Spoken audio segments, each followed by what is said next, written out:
Good evening, everyone. Today is January 20th, 2021. I'm Sergeant Gaff, Commissioner of the Traffic Commission. This meeting is in order at 6:04 p.m. First of all, I'd like to apologize in December. Traffic Commission tonight the snow blizzard, parking,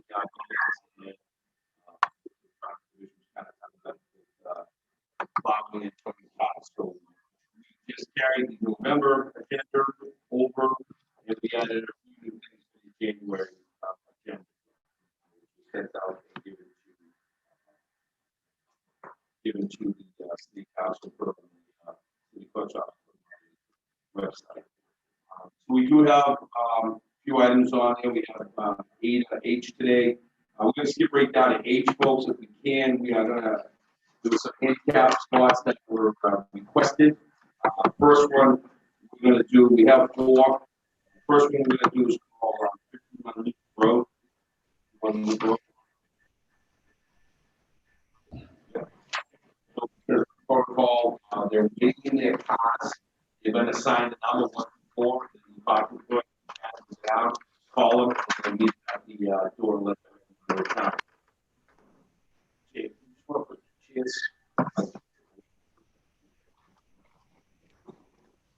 Before they come up, so while they're waiting,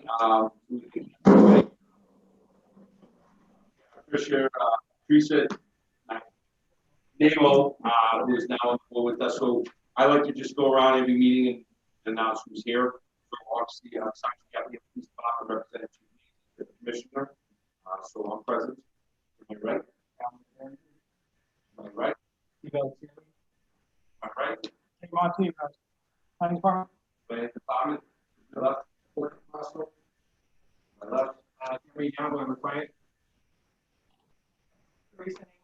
We have Leo who's called in as well. And Leo is also calling in. Leo, can you hear us? Yeah, I'm on the Zoom. Here he is. Yeah. Good evening, Leo. How you doing, guys? Also, Leo Panzini, Lano will be on cam himself right there. And he also has Chad Long, who is the for he is in attendance.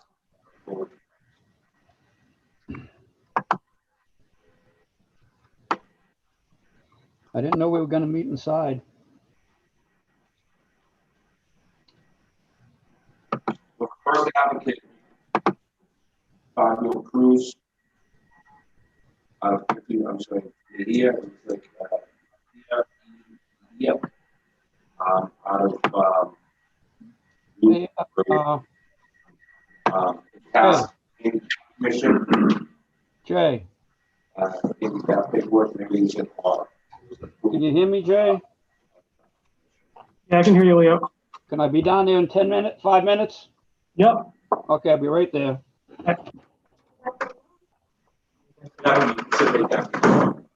Yeah, right. Thank you.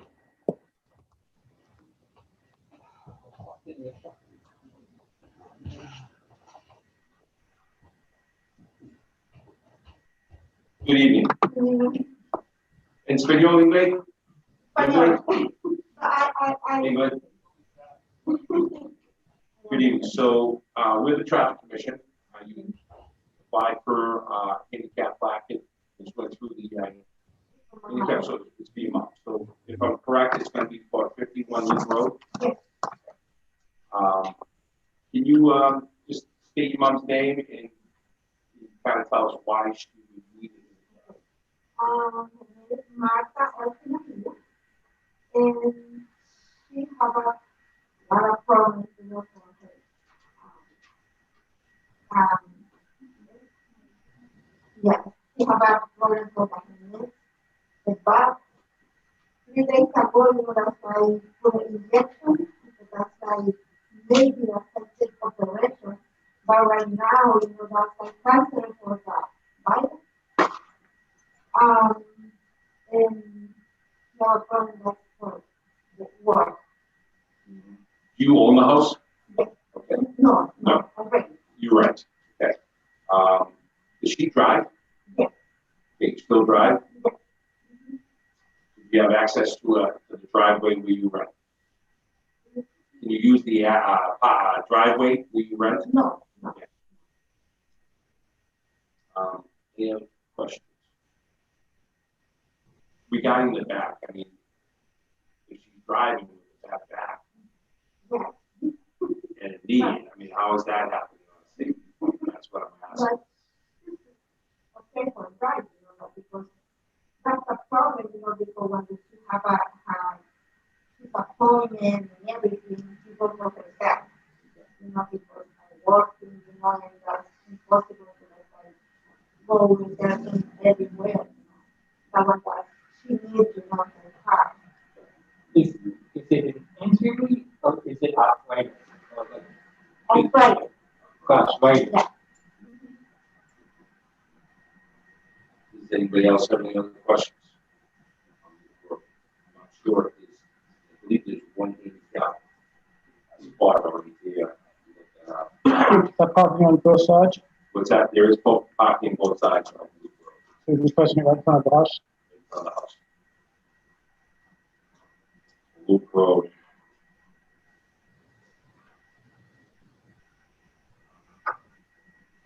You know, where they are.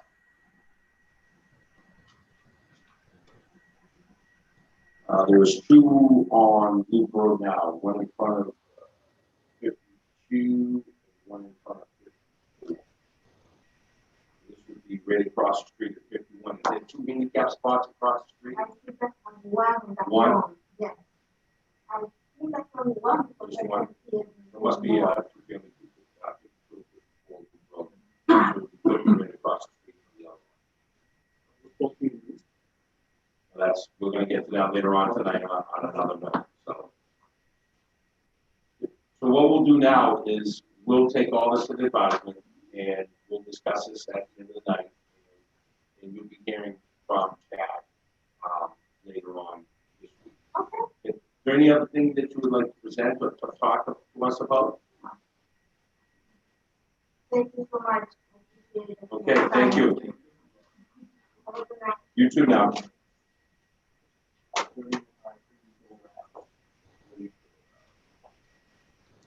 $31. 31.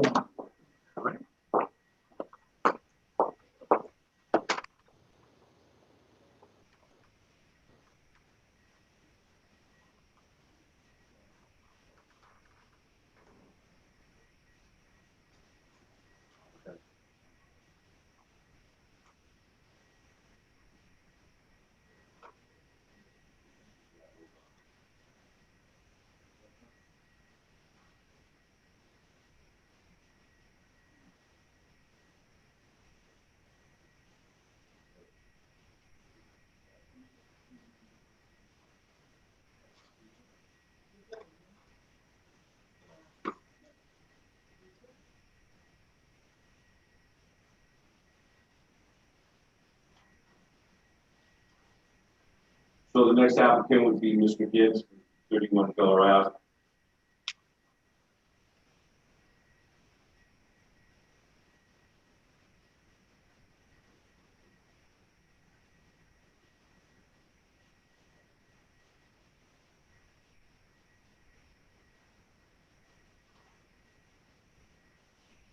Before we leave tonight, just make sure I just get a quick note.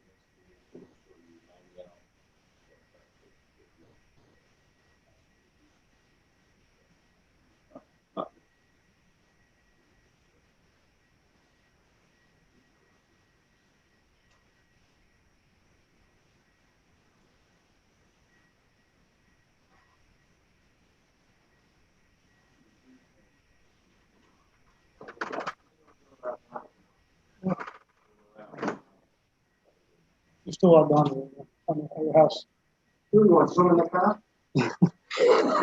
Your camera's still on, Leo, The camera's still on. at your house. I left it on. My wife wants to watch it. Yeah, Neil, how we doing, my friend? perfect, sorry. Yo, sorry about that. Don't worry about it. A very good friend of mine and yours said to say hello today. Neil McMillan. Oh, geez, yeah. Wow. Good.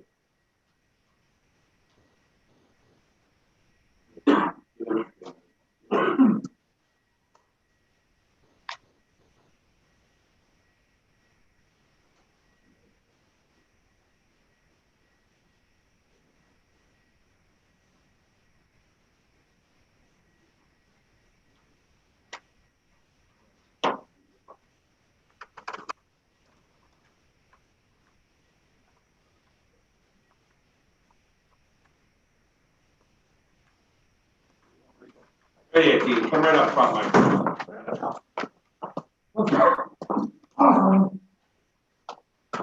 Yes, yep. Good evening, Dean, how you doing tonight? Good, nice to see you. So obviously, you applied for a handicap spot in front of 31 Villa Ave. We're all the paperwork, we went through the Commission. Now, it's up to us to see if the spot's legal. Not get into a really medical sense, can you just give us kind of brief why you would need a handicap spot in front of your house? Yeah, I had my toe educated. Walk too far. Can't It's use your driveway. the driveway, can't be narrow. So, Pretty narrow driveway? Yeah. Yeah, Once you get the car, you can't open the doors. Okay. How long you been living there? You've been here a long time, haven't you? Oh, yeah. 40 years, almost 32, 34 years now? About 48. 48 years of Miller Ave, huh? Yeah. That's pretty good. Born and raised in there. 40 years there. Yeah, I know you've been here a long time, that's for sure. Yeah. Does anybody have any questions? I mean, I know it's a real tight street, tight, narrow. There is parking on both sides. The house next door to us, yeah, 29. They use it? Yeah, their driveway, they can. Yeah, I see, yeah, they're all tight down. Actually, there's private. So how many cars do you have? One. Just one. I have no questions. I didn't go around what it times. Oh, yeah. But does anybody have any questions?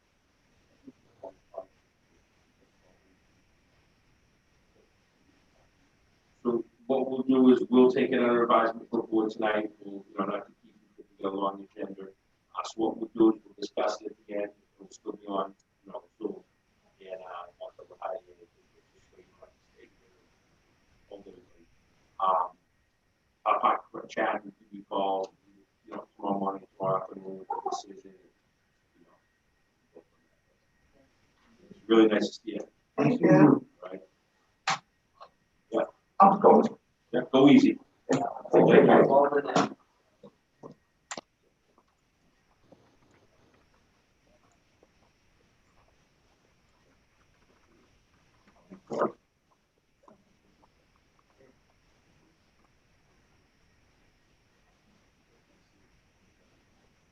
What do you think consider? What's his name?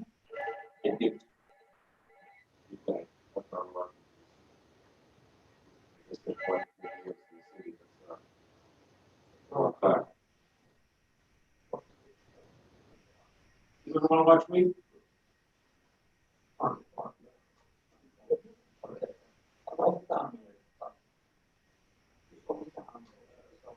We're doing,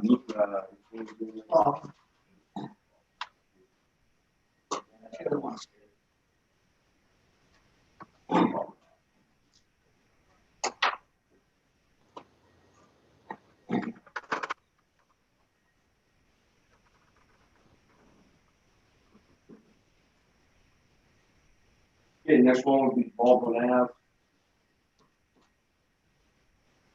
Could be across the street. Sorry? Could be across the street. There's four on the left. On the left, on the down. Parking on the right.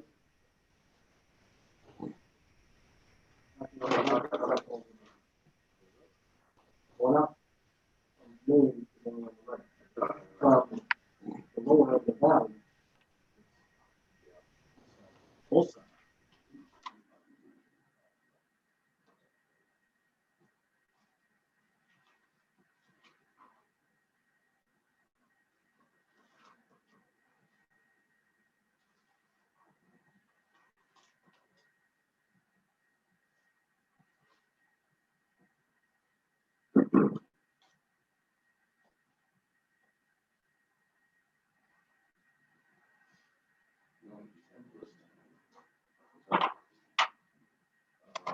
Baldwin Ave, it will be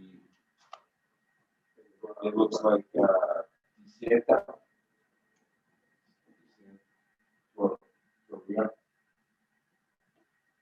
We have one listed at 77 Baldwin already. So, we're good. One across the street. A couple houses down. 79. This one.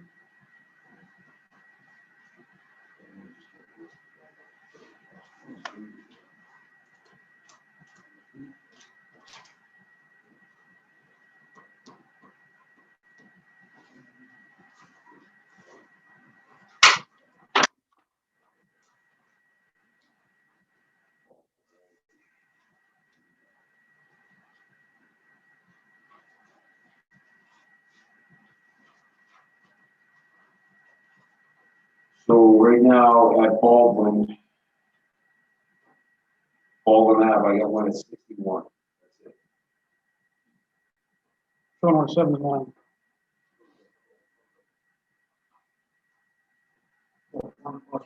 Yeah.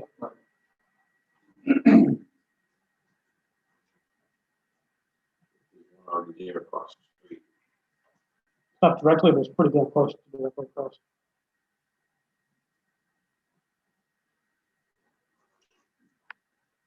Is it still in the active one? It's still on the Google map, so maybe 51 is updated it. active. I don't know about the other one. Right.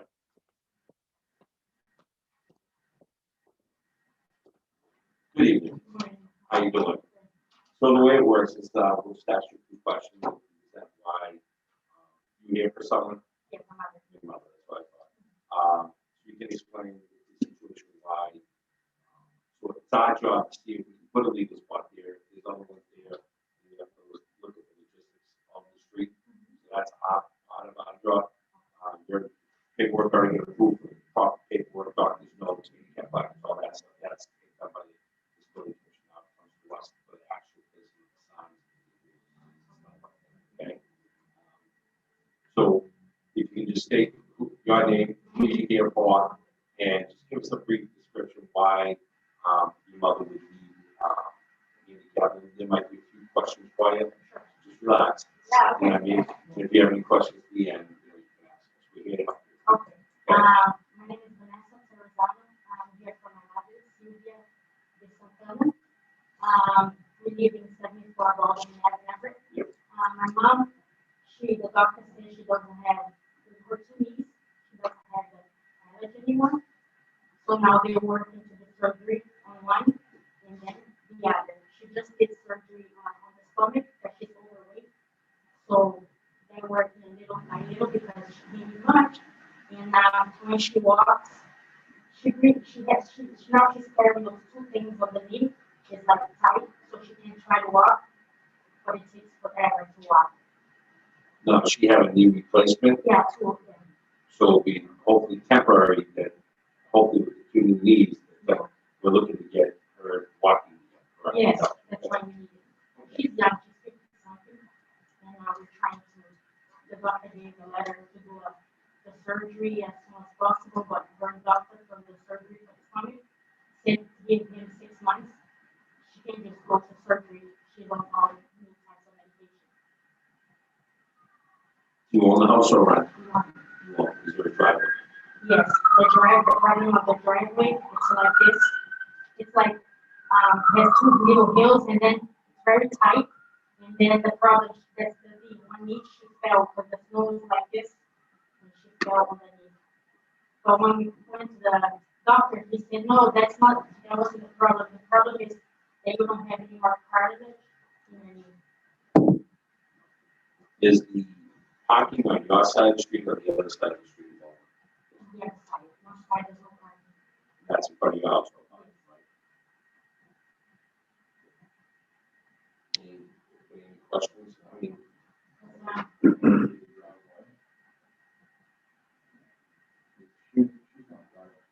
No, she has. Because when the ambulance came to get her, she had a problem, because the streets like small and, people park over there. So once the ambulance comes, came by, there was nobody parked there because they came down, they stopped the whole street. So are you looking for a short-term solution? Because once you hopefully she gets. Yeah, this, the doctor said it'll take like a whole year for the two replacements. One is gonna take 6 months for her to get good, and she can't do both of these. But she's not driving. She's gonna drive. Gonna drive. Yeah. She just not now because she's a little bit for this month.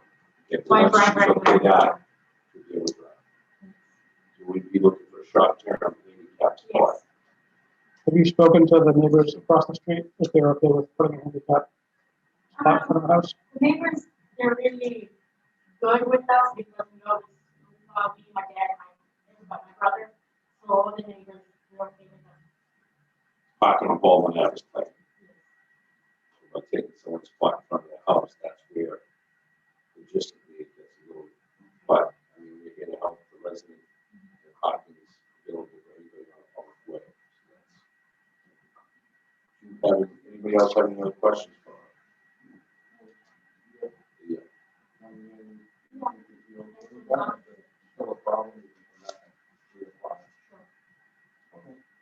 So what happens now is we'll discuss, we're not gonna hold you here, because we get other people and another agenda, so, but we'll still be discussing it on Zoom. The park clerk, gentlemen, will be called first thing in the morning or tomorrow afternoon. And if it's approved, just give us some time, it's time to go up the next day, so, it does take some logistics to get the DPW and make sure we find out who we're putting. We have to make sure that it has a legal space. Yeah, does that make sense? Yeah. Do you have any questions for us? So you have the telephone number for her to reach out. Well, thank you. Thank you All right, very much. tell your mom good luck with the surgery. Thank okay? you.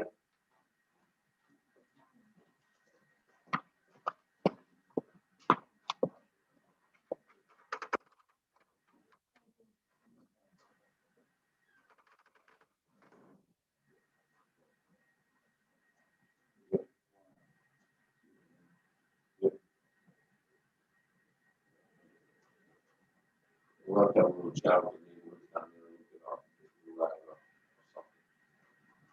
But you guys can discuss it. The last one will be, Lexington Street 66.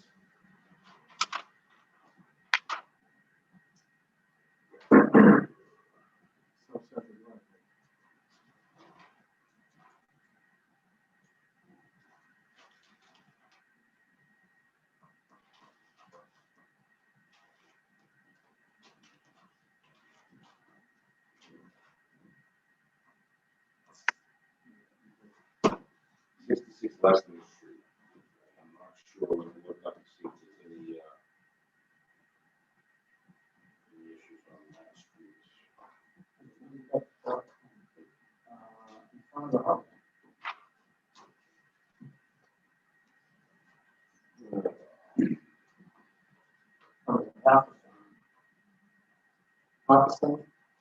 Alpha. Oh, the two signs, I think, from one. Well, So Lexington Street, I have 43, 64, and 66. There's already one here for 66. So we'll have to ask them about that. We can't, we don't usually put two for one house.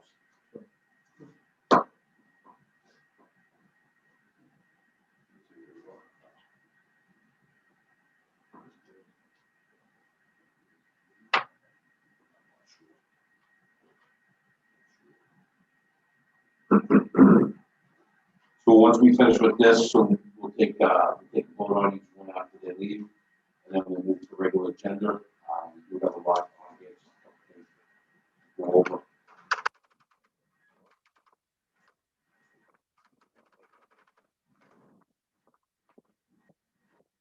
Good evening. Sit right there. So good evening. My name is Sergeant Gaff. I'm the traffic commissioner here. So the board is just here. The paperwork was approved by the Disability Commission to come forward to us. It's our job at the board to see if there's legal space to put a spot there, handicap spot, see if there's others on the road, and try to figure out if, what the story is why you're asking for. All right, so, just relax, you know, this is, I know, we're here to try to help you if we can. So why don't you tell us a little bit, you know, why we need. So I'm requesting the handicap spot because on the street that I have a personal line. I'm not myself. So I couldn't really walk very far, and the parking on our street is very tight. And there's a lot of cars that park here and all that one car. And then on top of that, when I have my chemo, it's really hard for me to walk from the parking back to my house, especially with cold weather, because one of the side effects of chemo is just that everything gets numb when it's cold like this. It's very hard for me to be outside. So that's why I figured I could get a parking, close to my home. It'll be so much easier. So 66 is probably a little past Wall Street, right? It's between Wall and Fairmont. Yes, Fairmont, and I believe it's Boston. It's pretty good for the Morris Man. That's where I park sometimes. I'm not sure. Yep. So, What the kitty got in that old school. This is strong. well, in my house, when the building was still there. Now, do you own the house or you rent? I rent. You rent. You have, is there a handicap spot already in front of 66? There is one, yes. But the tenant on the first floor, I don't know, first floor.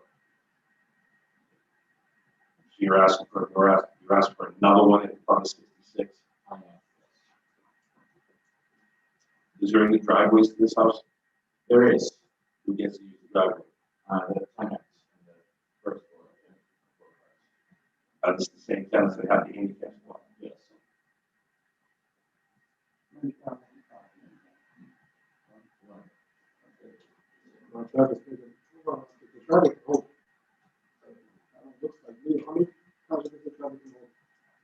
The driveway on 66, you drive by the house, how many cars does the driveway can hold? Only show them. It's only 2 floors. Not far. Yeah, I know that.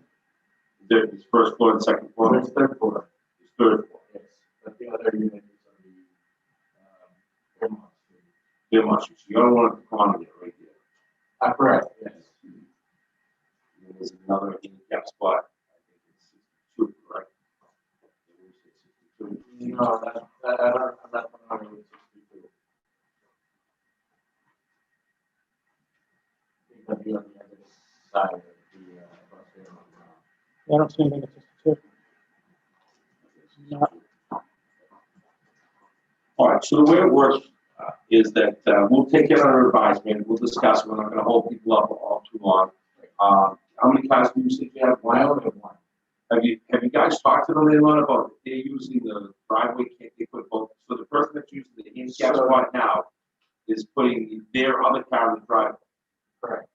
So is there any other reason they can't put both of their cars in the driveway and you have the handicap that can't be worked out with the landlord? I haven't talked to them.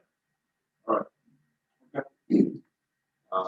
You know, as you said, parking is very tight up here. So I think that's, you know, that's something to be looked at also. But we will discuss it as a board and see what we can do. And the parking clerk chat, Mr. Longo will give you a shout tomorrow. Do you have any questions for us? Okay. All right. Good luck. Thank you. So much. Yep. Yep. That's it. We need to have folks tonight.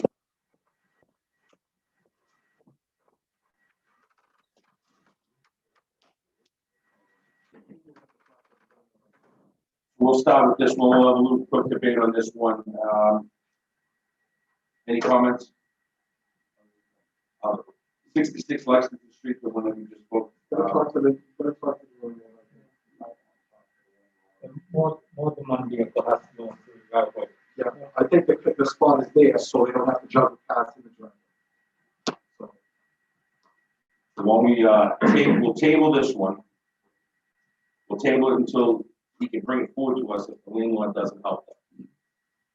Yeah, fair We can enough. also, the other thing too is the new program we're setting up. Yep. Find out how long they have this.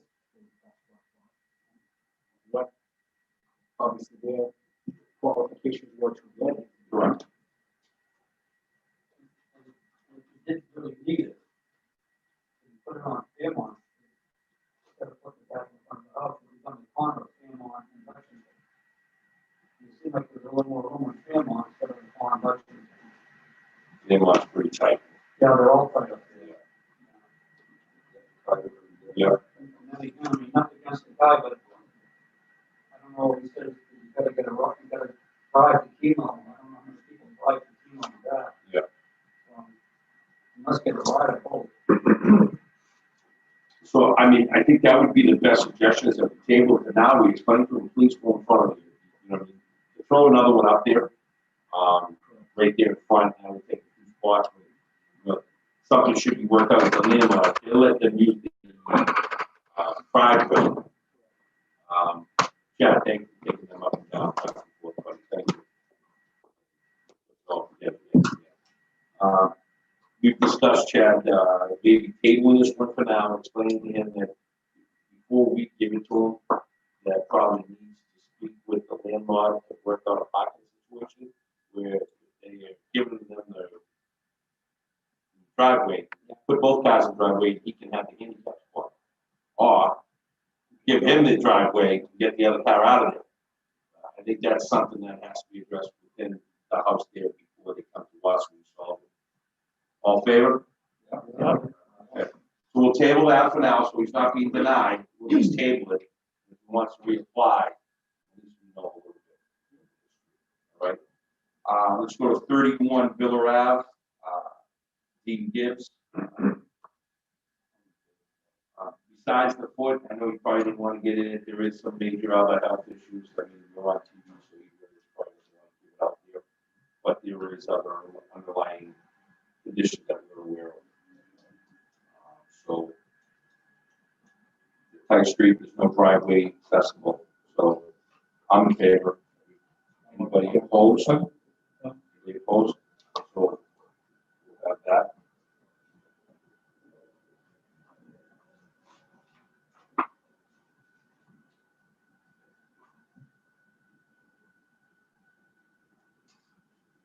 Okay, 51 Loop Road. Right, let's do, I got Baldwin in front of me, I'm sorry, Baldwin Ave. So the issue with Baldwin Ave is that we're gonna have to go to the opposite side of the street. I guess one, but they, where we're gonna put it, just gotta be notified if they're gonna have a spot in front of the house, that's all. The other thing is, if the driveway is wavy, they can't refinish the driveway? Well, it's up to the landlord, right, if they're renting. No, they're owners. Yeah. So my other question to that is, I mean, I have no problem with tabling things, I'm not trying to brush things off, but there's things that people can work on to help themselves that we should have to solve, right? Right. We're here for those people that have no driveways, really can't walk, neither them, do things like that, that's, I mean, that's, but I don't know, you guys, what do you think? Anybody go by it? Yeah, there's a deep driveway. Parking looks like around the back of the house. You can't even turn around back there. The long driveway is now typical. Typical. Google shows 70, Google shows the spot on 77. And on 61, it shows a pole with no sign on it, you know. So there's already a spot on 77, that's right across from 74. So, you know, they look, go by and look and see, because I know your record says 61. Yep. Maybe somehow that one was moved, and moved to 70, you know, and it didn't get caught up in the paper. But that's basically the same thing as in Lexington, maybe two, like right next to each other. Yeah, I mean, the problem is if I had nothing in front of my house and I was on that side and all of a sudden someone put a handicap spot in front of my house, but I think they have to do a little research and see if the neighbors, you know, not that the neighbors control the streets, right? I mean, it's public way, it's sidewalks, Common courtesy. common courtesy on the way, so. And then, you know, tell them to take a look, speak to neighbors, and maybe even take a look at the driveway. You know, she is only looking for a year, short term, so I mean, that's something that we can look at, but I think we need to speak to the neighbors now. Anybody disagree, agree, or? Yeah.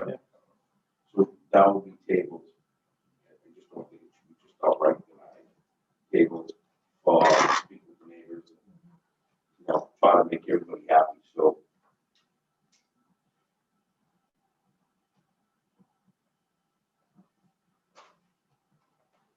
Eleventh Street would be the driveway. Okay. All right, then the last one would be, I got, Loop Road.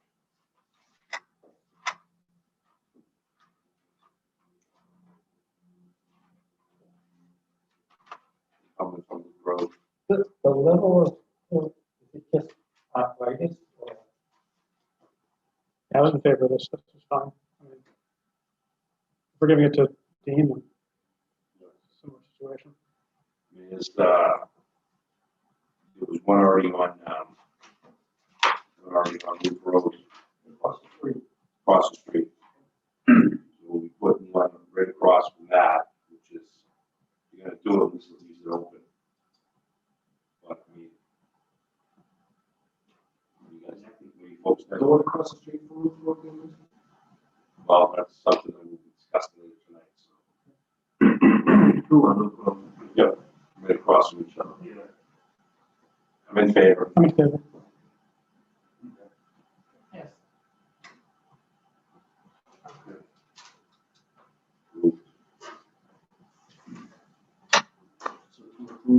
Yep, to approve to table, we'll, I'll talk to you on that. When we can- Thank you so much, folks, on that one. Okay, let's move to the regular agenda. Be patient with me a little bit tonight. We got a lot going on, so we can just make sure we stick. Discuss this. Could take us, and we'll always have a, see what time we can, do it. So, so let's skip A. I like to skip A, and A has two parts to it, so we'll take that at the end, Chad. All right, my part, your part, if that's all right. I mean, Jay, I will skip A. Okay. And we'll do that together. Sticker in the Yep. in the visitor pockets. Okay, school zone signage, B on the agenda. I have received many emails from Councilman Jimmy Riley regarding the Lafayette School and signage. So it seems that the signage around schools have, you know, a lot of construction, they have not gone back up. So I'm asking the approval of this board to start a program of rezoning, not rezoning, re-signing signage of the Everett Public School area for the 20-mile-an-hour speed zone that's by state law for our school zones. We have purchased, they're big signs. It's yellow on top. It's 2x4, so it's not these little ones. They're going to stick out. We would like to. We didn't put any up. We didn't mark anything yet. I'm going to grab Jay and pass tonight. We'd like to start getting these big signage up around the school areas. We have a lot of complaints, especially down in the Matty English Lafayette school area, to make sure we have proper signage for the school areas in our city. I'm not gonna drag it out here. We talked about this signing signs that have come down, putting them back up. It should be mandatory. But if the contractor, or the city of Everett, takes a sign down, puts it back up, and don't put the signage up, there's some kind of penalty for that. Again, all the right hand, all the Everett Square, they still got a right hand turn coming off of Chelsea. Right there, square two. Because it's all over, they haven't put the signs back up anywhere. Why do you take a sign down, not put it back up a year later, and you get complaints and justifiably, and they dump them on you, Joe, I feel bad. But it should be a mandatory thing, not take a sign down, and you put it back up, the signage has to go up. the damn pole. And if it's a street light, put the sign back up on it. It has all the cabling for it. It's all on there. So, We lost all kinds of sounds with the new street lights down in. Yeah, so that's That's another, so just to, not to get bored and get off track, you're absolutely right there, Leo, that the next, on February's calendar will be the addressing of the right-hand turns in the squares. So that is on the agenda for next month. I just thought we had way too much for this one. And then we'll just have to talk to DW and how they want to get these signs up, because they're not going on the new, decorative sign poles. So that's the other issue we have. A lot of these signs have been knocked down over the years, they're just not replaced, they've been knocked out. These signs, I mean, they're big, 2x4, with the, big sign in yellow is the school, and it's the black and white, it says 20 miles an hour. So they're really nice. We bought it 20 to start. Also, to start this program, we didn't start it yet, because I was hoping for the approval. The DPW is looking to, believe the wire department. We're going to start looking to build our own flashing light cycles for the school department, for the school areas. Hopefully we can have this back. One of those flashing lights, with the up and lower flashing, people wanted us to go buy it. They're $8 grand. So the DPW and the wire guy, Billy, is phenomenal with wires and lights. We got our lights and they can build them. So we'll see how it looks, but right now we're gonna get that school safe zone. I'd like to get them up before the kids get back to school. We have about another month, it looks like. After last night's meeting, it looks like we have a little time. And I'd like permission from the board to go with Jay and DPW and mark them out. Let's get them up before, with this next weather. I think you'll see a difference around the schools with these signs. it's a lot cheaper than a raised crosswalk. I can Yes. tell you that. No, absolutely. We can probably put 40 of them up for a raised crosswalk. Yeah. So we'd like to start with the 20 and, and start the signs program to make sure it stays intact. I think we need to include St. Anthony's. Yep, no, St. Anthony's is on. There's one at Trust Avenue and Oak Street. Yep. Fly down there. Any school, we're gonna do Summer Street, Clinton Street, so all schools are, the state law doesn't say, because it's private or public, that they are not excluded from. These will only flash out. So these aren't flashing ones, these are, these just solid signs. We haven't got we're building the flashing ones. And the flashing ones will be only when school's in session, we'll be able to control it. You have to push the button. Nope, these are just telling you the speed limit ones. So when it- it's fundamental. It's a speed limit. It's a speed limit one. So, and we'll be able to control it, the wire department will be able to control it, click it on at 7 in the morning, shut it off, Okay, good. and without the stick. So, but right now, these are, I think, tremendous signs. Sometimes the people get confused with that type of signage. If you go in a normal place and you want to cross the street, with the flash, you push it and flash it. We will be But I engineering don't want the crosswalks. people that see a flashing yellow light, it's a crosswalk, and walk out there, yet it's telling them to slow down, not to stop. That's the only problem I've always seen, that when you have the same function, two different things. One is a direct crosswalk, one is just simply to slow you down. But I'll So make sure none of them get crosswalks. We're that's talking- the Yeah, point. so we'll Yeah, have you can't let people get confused. There is some state law language about how far I'll school zone is. look We'll up have on to the look manual, at that. figure it out. There is Okay. specific half a mile, quarter of a mile, whatever it is. I don't know it off the top of my head, but you, It's all in the manual. yeah, It's all in the manual somewhere. it's all in the menu somewhere, and that's a nice thing, right? That's what they like a told us, manual. that's what they told us in truck school, right? What's in trucks? Not gonna learn the whole thing, just no way to go to look for it, right? That's That's right. So is everybody okay with, the new school zone signs package that we want to start? Really, yeah. Any questions on it? We didn't put them up yet, I was waiting for the board's approval, so we'll start that this week, get them up.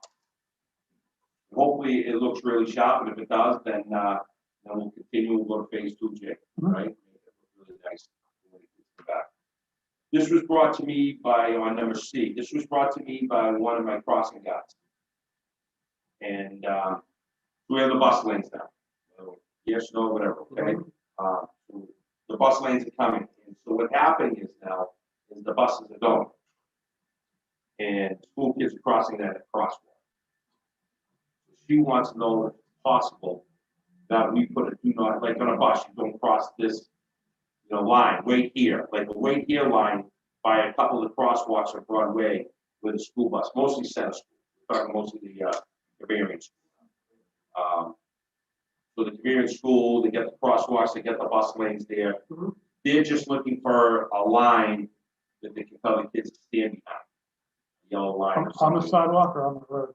On the sidewalk, because the kids are coming up too close to the bus lane, the buses are going. Where's the crossing guard? What's going on?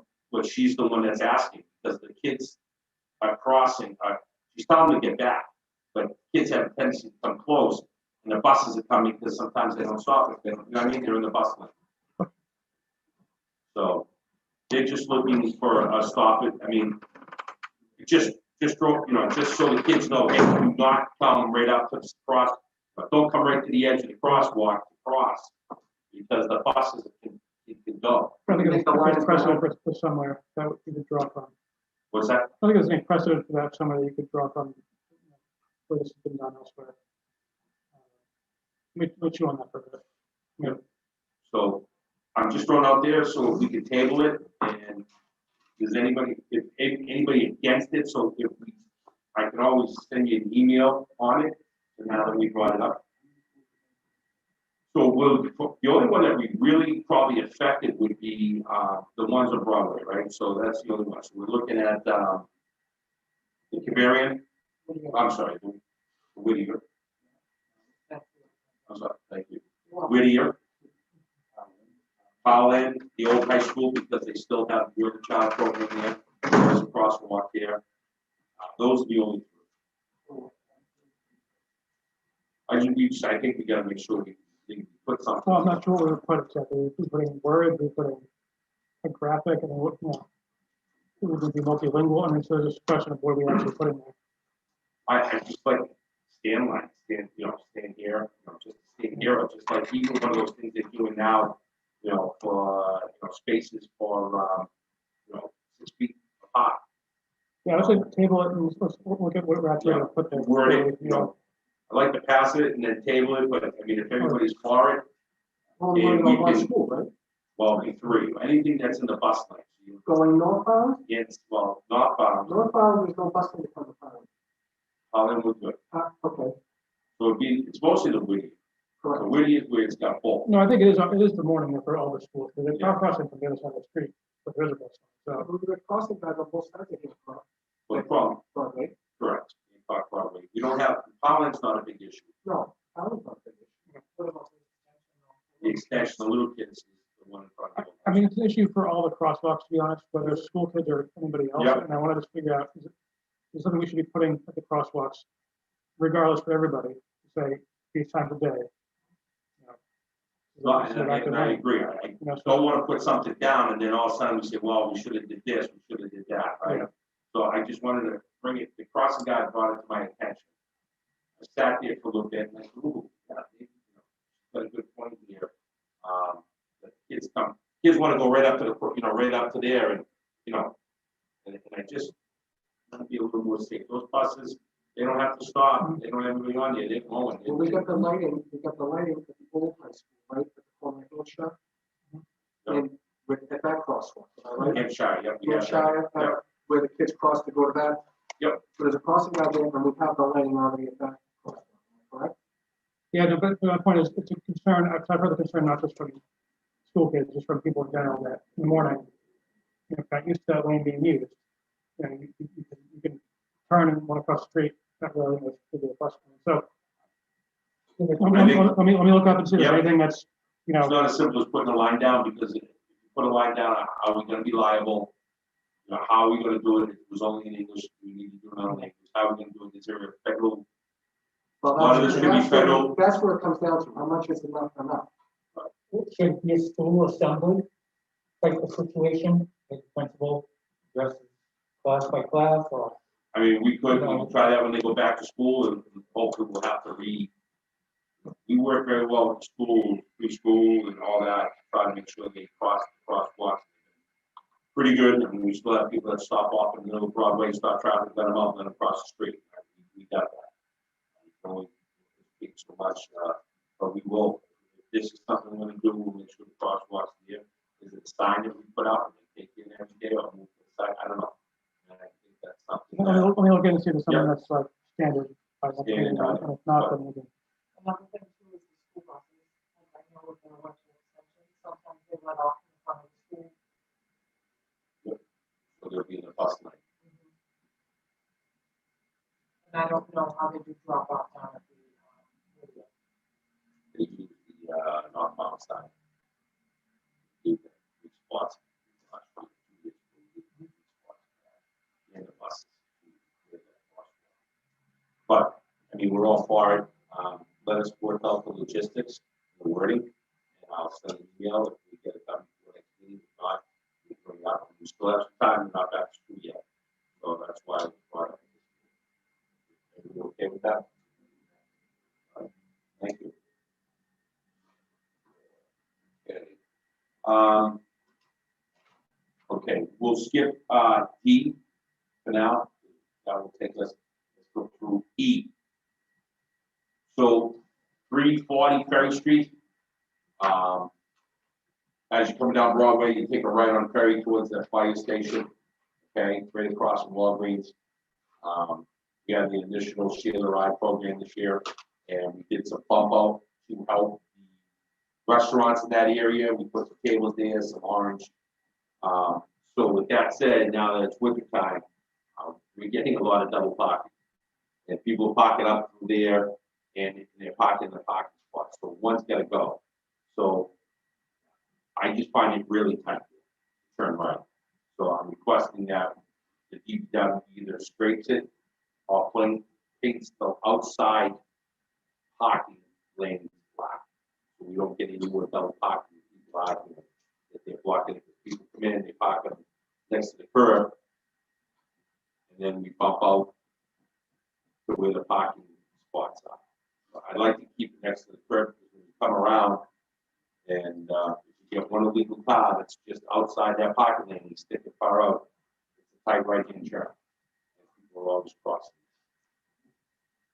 So the park out there was popular with the restaurants. We want to put it back in the spring. The new design for Ferry Street is going to have that as part of a sidewalk. So Yep. it was successful to test that out. Traffic worked fine. So I'm fine. It's a legit problem that the whole parking. To make sure we do this in a way that is flexible, right? That winter's over, we can still go back and do this again in the spring. Yep, this is only paint, yeah, so we can only just paint. cover it black paint, Yeah. back to the original, instead of putting the checker lines up against it. I think it'd just be easier to black it out. But then the park probably won't be necessary by September. All the Right. plumbing now won't be necessary. Well, the bumping out will be done anyways, a Ferry Street project coming up in a year and a half. That's for another discussion, but, all right, so that passed, I'll get the DPW on that right away. Just a couple signage that went up, or that we looked to put up, because as much as we enforce it, we don't like to put signs everywhere, on the laws, but there's just some corners that are just horrendous. So Union and Irving, no parking near the corner, and then the one that's really bad is Bradford at Main on Main Street, right? One on Main Street. You see coming down. You come down Bradford. Well, there's a One sign, turn up. there's one sign there anyways, but the sign is facing the wrong way, and when, Charlie, I think his name is the next building. When they came for planning board, it was discussed, there's no parking, because you've got the garage door on that side that goes in, and it comes out, if you can go in from both entrances, you come in from one way and go on another. So there's supposed to be no parking from his building all the way to the corner of Main Street. When there's one sign there that's damaged, when they never fixed them, and there's supposed to be no parking there at all.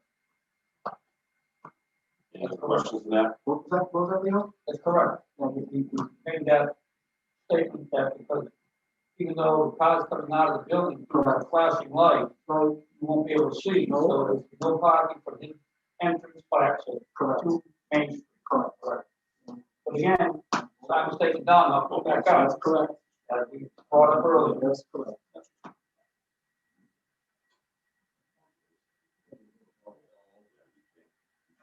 Bradford Street on the left, from where the little schoolhouse road used to be down Main Street. Across the path, Main Street, Main Street by Bradford. That's a tough one. I'd like to see that.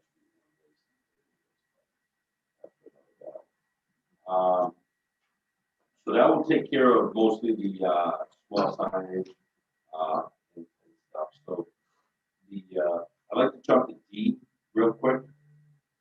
And that's the handicap renewal program setup details. So I asked this out last time. I'm sorry, I didn't know about it. So the goal of this program is so we have almost 275 handicap spots. Something we started a long time ago. Chad's people, the parking people, were a huge help with this. So an undertaking was they went out for a month and they drove up down every street, drove down every parking handicap spot that they was assigned. We got all that information, we tallied it, we made it into Excel spreadsheet. And I took it and I went through the last far as I could go with traffic commission meetings, with names and stuff for records. Unfortunately, in our office, years ago, we had that flood. Yep, we're standing at the flood, one of the main water pipes in the police station broke, and it crushed a lot of our stuff. But unfortunately, some of that traffic. So I could only go back a few years. So what I did was I went back and I tallied and I put as many names as I could with the help of the clerk at the city, at the police station. And we tallied what we have. So out of 275, I think I was able to get 45, 50 names. We don't know what handicap spots needed, what isn't needed, and things like that. So the goal of this program is not to take handicap spots away from people that need it. It's to get a grasp on who has it, who applied for it, do they need it. So what I like to establish is a central location for database. And we like to use CADs. The police station will have it, dispatch will have it, but CAD's parking will have it because they have technology and the database already there. So they would have the database and they could see every handicap spot. The police station would have it. So we'd be able to keep the spreadsheet together and link it together. So how are we going to control this? Well, every year, from January 10th or January 1st to March 30th, before street sweeping starts, all the person has to do is either call 311, email, or call Chad's office and say, hi, Joe Gap, 45 Elm Street. I still need my handicap spot. I'm still here. Okay, have a nice day. But for the first year, it's going to be a little more difficult. We got to really publicize it. And the nice thing is every time someone calls in, you can get the updated info, telephone number, name, and address that that party belongs to. So the first year will be difficult. I talked to Chad about it. The first year is going to be chasing. So after March 30th, what we do is we see all the people that called in. For the people that don't call in, all we do is going to put a sticker on their handicap spot, in front of that spot. Just put a sticker on and say, you must call this number or email saying you need this spot. If they don't respond by the end of April, take the sign down. If that doesn't get their attention, they don't call in, 2 weeks later, the poll's gone. That's 6 weeks notice, that's almost 4 months of notice. And obviously, after a year or two, we'll have all the database built. So obviously, if there's only 10 people that have not, called back, they can just go back and say, I send an email and say, hey, you still need your spot. Unfortunately, you're still here. And if they're not, then we can take it down. It gives us a chance to monitor the handicap spots. Some of the spots that are exempt would be schools. We're not gonna deal with school, right? By law, they have to have so many. Commercial property, required to have handicap spots per spot. And city-owned property or businesses like Costco, their state mandated, so we're not gonna touch them. We are talking just city streets So we're going on the honest system for, somebody calls and says, I still need it. Yep. That's the honest. the honest system. Yep. I mean, obviously, we'd like to play, and, we can set up we can set up something, a questionnaire that has to be answered, your name, number, what car you're having or something like that. I mean, that's stuff that the bugs can be worked out.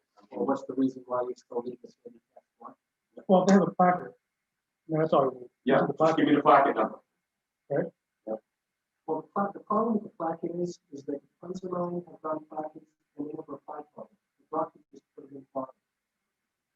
You can't There go. it is. And I've had friends of mine that have had to say, oh, I got a placket in the mail. I should get a placket. No, the doctor did it for me. You want to know about it?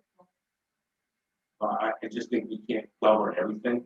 No, you're correct in saying that. I'm You know what I not mean? So we disputing, do have to. I'm not disputing that. I'm just disputing their, there's some houses. There's a lot of abuse. There's no question about it. And we can't control that. If we do come across abuse, then we notify. I was trying to go around. Yeah. But I just think this is a way that we can start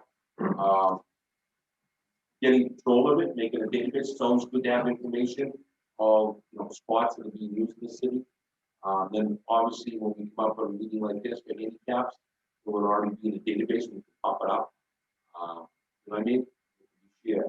How do we address getting the information to the public? We can throw it in the newspapers, right? We'll do the newspaper blitz. We'll get it out there on the Facebook, Twitter account. We can put it on Fridays and everybody will know what we. But we can also get it on other social media. We can do the police department, the city website, traffic, the new transportation departments, when that comes up and running, things like that. That's how we can get it out there. That's the best way. But I think the best way to get it out there will be once we put a sticker on the handicap spot. You must call this within 2 days to notify. Speak to this party, and then we can ask. Yeah, could any of the parking enforcement officers, they driving around, stick on somebody's windshield if somebody's parked in the spot. And then have them start them We like can that. do a flyer lead program. Absolutely, that's a great idea. Yeah, I mean, we did that one for the parking in the snow. I think that's a great idea. I'll ask that guys, make sure they hit all the handicap spots. So I'm looking for permission from the board to go forward with this program.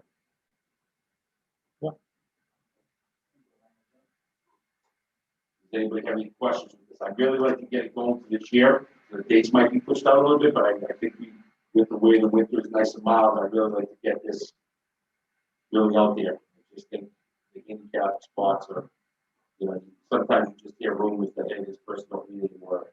Unfortunately, they passed away and you don't get notified.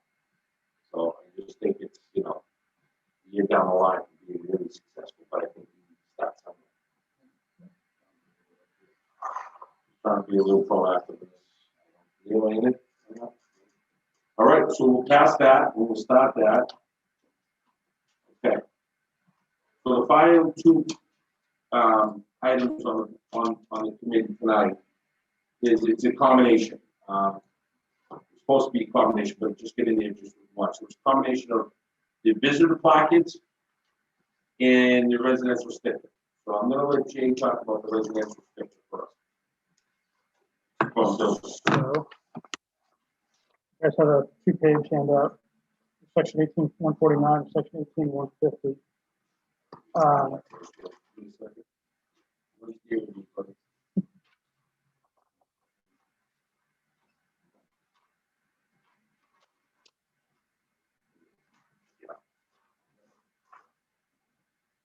The basic premise of this is that we want to create an equitable way of distributing residential parking stickers for all the larger developments over 5 units. And pick 5, we can debate whether 5 is the right number, but 5 and above seems like a manageable number of new developments to manage for quick chat and for others. This came about, part of the planning board process where, the mayor would like to encourage developments with less parking spaces. We also want to protect the neighborhoods that those folks don't just dump their cars in the neighborhood. So on sort of an interim basis, we've been using the zoning board of appeals to condition a project that came in below the required parking to say, if you are required to build 2 spaces per unit and you build half or 1, that's fine, but you will not get any residential on-street parking stickers. That has worked. It's worked on a sort of this ad hoc basis. There's some question about whether that's legally defensible. Nobody has challenged it here or anywhere else where this policy has been used, but I think it is a good idea to create a policy that does this on a more blanket approach rather than requiring the ZBA to get involved every time. So that's what this aims to do. And, it's basically the primary change of this is adding this section for large multifamily structures. And what it says is basically that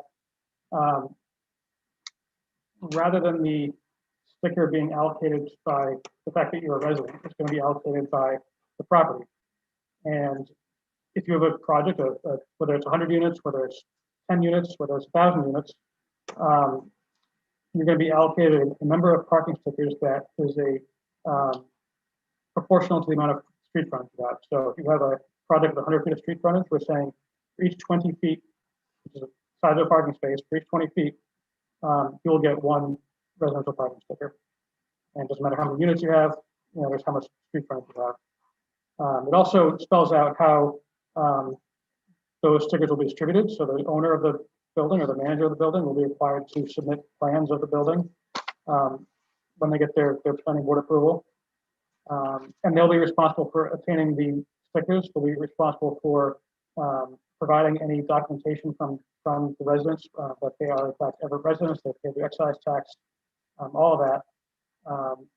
And they will be responsible for distributing the stickers.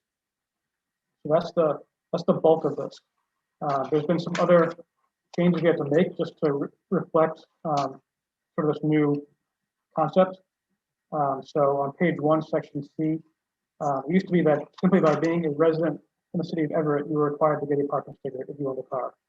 We have to remove that because now we're saying it's okay if you don't have a sticker if you have a car, as long as you park it off the street.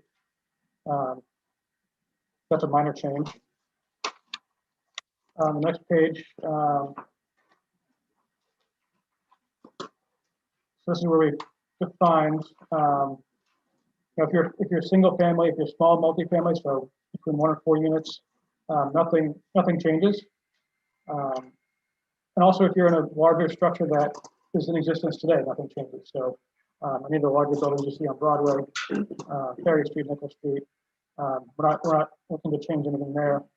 So we're defining, between 1 and 4 units being nothing changes, and if you're 5 and above, you're going to be subject to this new section 18150. So that's the bulk of it.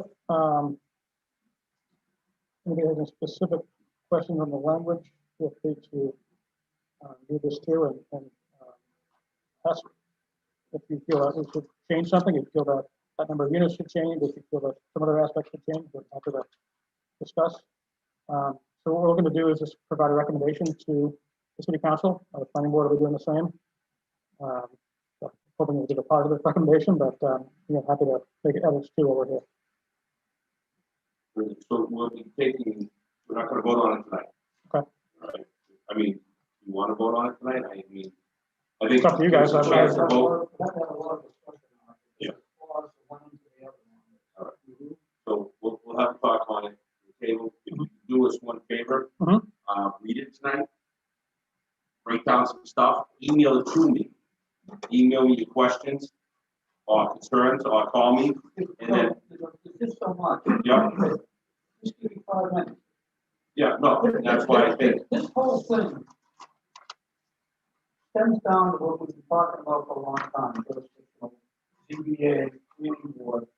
Right now, I'm going to use the example 602 Broadway, Dr. D, that's gonna come down that building, 85 units going up, whatever they are. And thanks to the discretion of the zoning board of appeals, they thought it'd be a great idea, no parking there.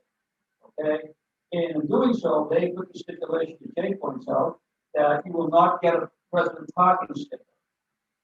Which we already have that in the city, so there's a couple of Well, dollars. I just want to know where those people that are gonna live in that building, that show up with a car, are gonna park. They're gonna show up with a car, but that's beside the point. I went to the CPA, said my piece, I'm saying in front of the planning board.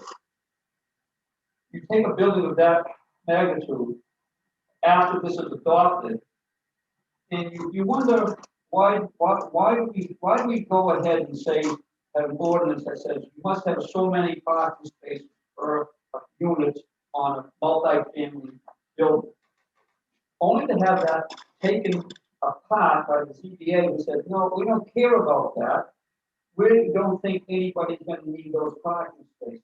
So we're gonna say, you don't need any parking, you're not gonna get a residential sticker. Well, this turns right around, if I'm not mistaken, and says, no, you can get residential stickers to an extent. I'm not saying everybody. So the point becomes, why do we, one, have an ordinance that gets changed constantly by the ZBA? Then you're gonna have a ruling by the ZBA that says you can't have any residential stickers, yet this is gonna overrule it and say, no, you can have. Because the point of this is to get this out of the ZBA. Huh? The point of this is to get it out of the ZBA. ZBA and I don't see eye to eye since the day I get it. I come along 11 years ago on the planning board. Can't tolerate their decision, whatever. This is just negates everything, Jack. If you're saying to someone, you can build a building with no parking, but you're not gonna get any residential parking, then this shows up and says, well, you can get some. Well, I think what we're trying to do, but just a little, I mean, so listen, all right. He was trying to ramp everything in with Jay, so we're trying to get it out of the zone. Okay, and take it out of the zoning board, so now, okay, if you're gonna build 80 units and it's 100 feet wide, that's all you're getting. And no one can justify, no one can go by that. Now, should we always push to have parking lots? I'm a big believer. One bedroom, one spot, that's hard. I don't know how you get 1.25 for 2 bedrooms. I've never understood that. One parking spot equals 1 bedroom, 2 bedrooms, you got 1.25 parking spot. I mean, I've never understood that, but I think we're trying to just get it out of the zoning board, get it under, so everybody's playing under the same rule. We also have the situation, Leo. One thing. Yeah. Comes out, you can keep it with the ZBA. It's not a total problem. If you should, they need to stop changing ordinances. They can bring users on an ordinance like you're giving away hoodies at a 4th of July picnic. Okay, and now it's not, I'm not making it up, it's there, Yeah. okay? There's the clerk, everyone will tell you what they do, okay? So, first thing you should do is, you should tell them what's gonna happen. You should explain to them that they gotta stop doing this, then you could probably incorporate this. You can't incorporate this, and they're still, they'll overrule you again. But So I don't think, But so they can't. So we're very lucky here, guys, that we have the city clerk here and Tanya. He's a huge supporter of this board right now, being fully empowered. If this board passes something, because we're fully empowered, that is the law of the road. Am I right on that? Correct. So if we tell them that We they, have ordinances that they have the right to overrule, such as parking, and goes in front of the ZBA, you get a variance. no, absolutely. Chairman, sorry, so I understand, you know, we differ on our opinions, right? But that's the good thing, but that's their rights, that's their authority. That's So correct. it's just like you have an authority, you have X, Y, and Z, and you can do that. They have such authority to override, to provide some type of conditions as planning board does, as traffic. You can't dictate to a board that is pretty much fully empowered to handle zoning, right? They're in the zoning board, so they're allowed to do it, to say, well, this is how you have to do it. And because the ordinance isn't for the zoning board, the ordinance is for the building department. Because the building department says, well, the ordinance says you need 1.25, you have 1. denied. The whole point of going to ZBA is to override that denial and to get approval. Yeah, that's right. Incorrect in essence. Yep. That is their right. Maybe they shouldn't do it, maybe they don't want, it is the vision of the administration. So I think they are trying to work with what the administration wants to some degree, and I don't think they've given everybody. They've done a couple buildings as a trial on Broadway specifically. And again, I've been at all those meetings, I've heard the frustrations from some, and I hear a lot of new type of residents that like it. They don't want to have parking. So I mean, I understand the whole frustration. The goal of the traffic commission at the moment with Jay is to set some new parameters that they can work with so that the ZBA doesn't have to override in such a manner that, yeah, you gotta get a few parking spots, but it's by linear feet or whatever you decide. And there's two steps to this, right? So there's this piece of it, and there's also the zoning ordinance that we're discussing with the planning board, right? Which the transportation ordinance that we presented for the planning board, we're gonna follow that up this coming week again. Coming up again. Right, so that there's, from a planning board perspective, there's two halves to this. There's that piece and there's this piece. And that piece can't work without this piece. There's another side to this, which is, forget about the planning board process. You have 800 units going down on the parkway, right? And sure, they have probably plenty of parking. They do. But they can also, in theory, be giving out 1,600 resident parking stickers for folks for whatever reason, right?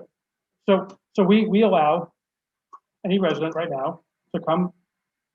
Technically, that building Yeah. has 1,600 spots or 800 spots. They can also give out 800 permits at the same time. Is what he said. More than that. Or whatever the number is. Because the right cars By are there. right. Right. So what you're doing is you're not only stopping the developments that you don't like that they don't have the parking, but you're limiting parking permits for properties like that. So that way, even though they have everything compliant underneath, right? They have a parking, but now they can still get another 800, 1,600, whatever the number is, permits. So that's also helping is what I think the goal of, Right. of this. And again, I haven't read everything. I just, You're right, Richard, but that was the complaint with the Waters Ave project, when they went down there, right. okay, and they put in all those units in, and it got by everybody that they were gonna charge for parking, which we didn't know, only to find out later on, they charge for parking, so the people were saying, why should I park? I'm gonna park in the street. So this would protect And against that. that's what I'm gonna get at. Yeah. You're exactly right, Jamie. A lot of it that's good in there that needs to be done. And that was a problem down that project. I remember that. Right. I was on the council then, so. And ever since then, we make sure we ask that question, but it's no avail because you gotta stop. I would have given, as far as I'm concerned, any multi-building like that should have no resident parking. Because all they did down there was take the spots away from the residents Right. that didn't want the project, got screwed, got it anyway. So when the guy tried to park his car, they're coming up in front of us saying, what's going on? I can't park a car anymore. Well, chief, we passed it that you have enough parking. You guys should be parking in your parking lot. Well, I don't want to pay. I mean, you can make it simple and say, I mean, we're trying to be equitable and say you can get some. You could, if you really want to say, look for, large buildings, you get none. You could write it in as zero. As long as we have enough time, as long as we I think it, whatever, it needs a little understanding and a little discussion on everybody's part with that. Mandate parking? You can get An ordinance? You can You can do what you want. Listen, you can write a law that says none of you should ever work here. That doesn't mean it's legal. You can contest it. Any law can be contested, but you can draft whatever you want. You want to draft it as with the most teeth, and that's why we work with legal counsel. KP Law is amazing at drafting a lot of our ordinances. I work with them all the time. That kept coming up, Sergio, is restricting resident parking as the ZBA does. Is that legal? So KP Law feels that, KP Law has said that, like he stated, there's been no one to contest it. They feel it is an allowable condition. Okay. I've been at many of those meetings and I've talked to Jonathan Silverstein often and Lauren Goldberg, so like I said, I draft a lot of ordinances with them. They're the foremost knowledgeable people in the state. I have to trust their opinion. That doesn't mean a court can't override it. We haven't seen that anywhere in the Commonwealth, and definitely not ever. So that I think gives us some confidence in it because it's not something that is new. It's new to Everett, Somerville, Cambridge, Boston have been doing it for decades, not even years, decades. But I don't think we don't love going that route because No, they could change their mind one day. 100%. And then you've got a project that has reduced parking but then make a signature, it's possible, right? So this is actually gonna be a belt and suspenders, approach. But who would we send that question to? Would we do that? Send it to me, no, send it to me, send it to the chair, yeah, send it to the chair, I'll look at them. And I probably will sit down with Jay, if question him, or the fire department, or parking, or to the chief of police. I'll send them to the right person so they can answer them. And then I'll try to get answers, so the answers, at least, I will try to understand it, so when he explains it to everybody can be on the same page. You gonna bring this up in front of the planning board? This is, no, I don't have it in front of the ZBA, but in front of the planning board, yes. So what I'd like to do, Jay, this is possible, so, because it is a two-part thing. Is there a time limit that we want to get this done before someone finishes their permit? No. Okay. So I'd like to table this until we get it in front of the planning board. You know, what I would like to do is see if we can get planning board, zoning board, and traffic commission all at 7-1 meeting. You know, if you have Zoom or something like that, a couple representatives from each board to make sure we're all on the same page. I think that's what Jim Zolper was really trying to do at the end there, right? By bringing me into the planning board, Leo dragging me in there too one late nights. But I think that's what they were trying to do, right? Jim was trying to get us all together just specifically for pieces like this. Right. So we're all on the same board. So, right, I think that's been the biggest problem, right? So we do our thing here, zoning does things there, and planning does there, right? So I think there's a big push now, am I right, on this, that we're all trying to get a little together on all the boards together for maybe. We'd love to sit down. Yeah, so I think this is a great piece to start that, Jay. Really, sure. I think there's a lot of good stuff in there. I'm a big believer in, and trying to straighten out parking, because parking's our number one issue.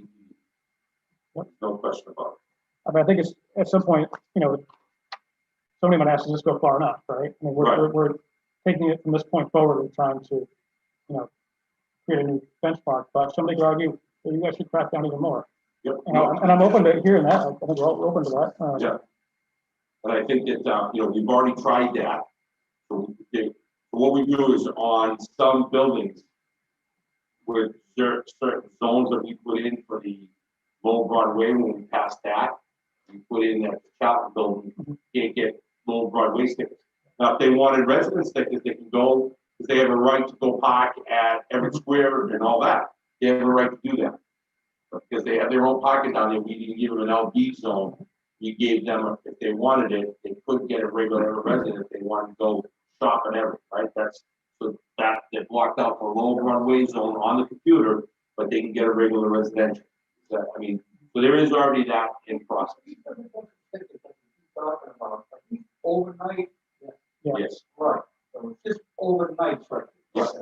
So we're going to Part B, but public, I like to thank this man right here. I mean, we're going in front of him. I'm up in his office every week going over things. Serge's been a big help to making sure that this board is fully empowered and making our decisions. And the next piece he goes, I've already talked to him today, that we're gonna try to enact and change the ordinance on things that My goal for you guys is not to have, is to really make you a completely policy-driven board. So the ordinances aren't going to affect you. For me, the ordinances should be deleted and put into really, you guys should dictate it. When it goes there, and when it has to be approved by the city council, you're still fully empowered, but a little less. And that's not the way I think the intent. When I gave up the power as a city councilor, I didn't want it for a reason. It's your job. I don't want to do your job. You need to do your job. The only way to do it is if I give up the authority. So really, you should be fully empowered. You should make the policies. You should set all the guidelines. And that's how you can enact them. You shouldn't have to ask permission from the city council afterwards. That's a fully empowered board. Now, I don't know. It's another KP law question, so I'm working with them at some point to see how we can do that. But that's really what I want to do. And give everything to you. You draft the policies and the way you believe it should be. That's how it should, that's to me how it should be really done. I just don't know legally until we get a ruling on that. We're going to continue with the way we do. But what we have done is we've sent communications up to city council regarding what we want.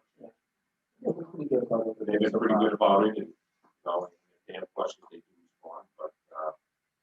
But I think people understand that we are fully powered, right? So we make the policies now, which is not like the other stuff done.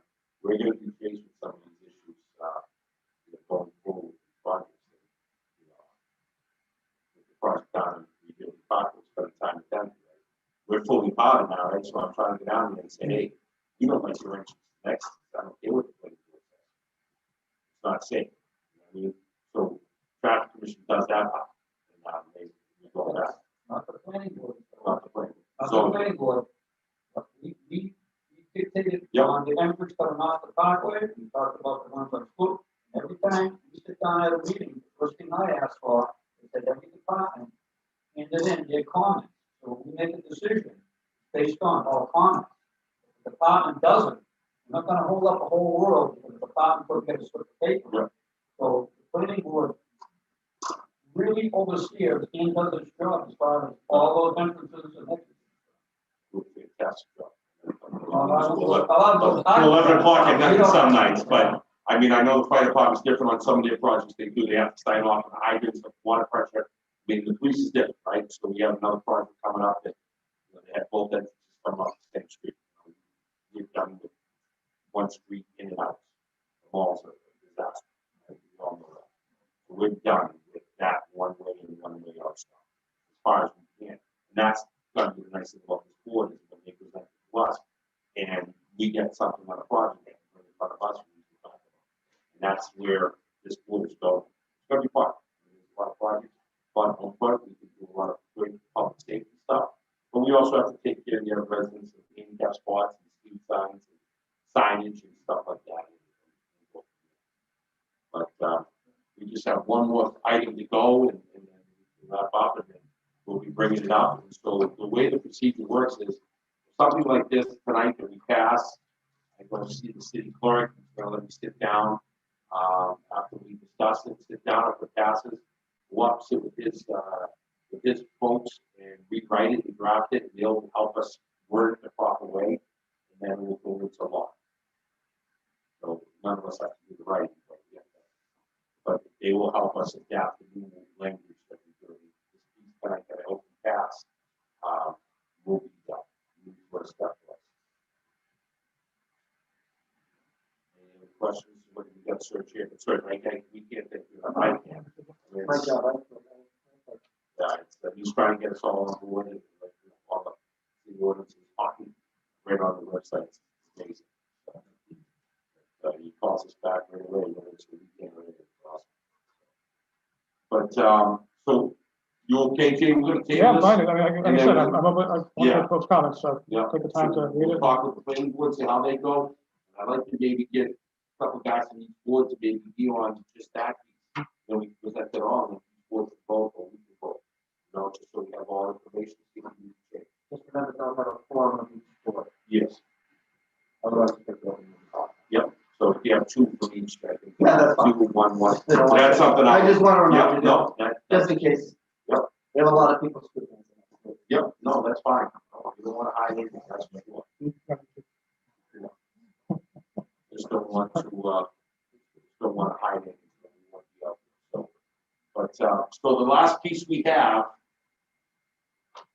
is the, new, parking, visitor parking, program, visitor parking pockets that we have. Just to let you know that we've been at this now for a couple of months. It was put on the October. I did send this up to Mr. Megan at the city clerks through email. I did have I did pass it out. They did pass it out to all the Commons councils. I did get some feedback. Alderman Councilman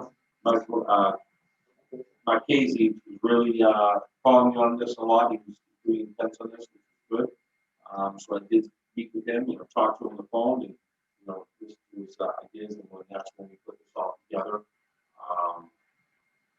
Saying enough about the two girls and Chad's office that put this, type it up, and really work with us.